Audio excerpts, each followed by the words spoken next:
Balangir district गोटे town और block होचे आगलपुर और इटा गोटे होचे historical place and very old human community centre. E block होचे ऑंग रिवर पाखे और ई पाखे देखबा लागि मिसी आर दुईटा छोटिया रिवर जेना कि जोर बोली भी कहा जैसी जेंदा की उताली एंड घेसाली। ई ऑंग रिवर के पार कोला परे 10-20 किलोमीटर दूर ने देखबा लागि मिलसी गोटे ब्यूटीफुल हिल जेना कि छिलिया पहाड़ बोली कहा जैसी। As per census 2011 inner population होचे 4234। इनर लिटरेसी रेट होचे 72.87%। से भितरु मेल मानकर लिटरेसी रेट होचे 86.86% और फीमेल मानकर लिटरेसी रेट होचे 67.52%। इनर टोटल जियोग्राफिकल एरिया होचे अप्रोक्सीमेटली 1730 एकड़। ई ब्लॉक रो नियरेस्ट टाउन होचे बलांगीर जेना कि जस्ट 47 किलोमीटर हेसी। This block is well connected by bus and other transportation.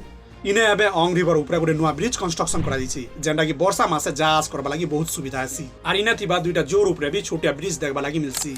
इने अछि well established bus station genuine कि 8-10टा बस डेली जास हेसी। हेलो बलांगीर नमस्कार। ई डिस्ट्रिक्ट रो केन ब्लॉक ने सुलिया यात्रा पालन करा जैसी कमेंट करबाटा नहीं भूलबो।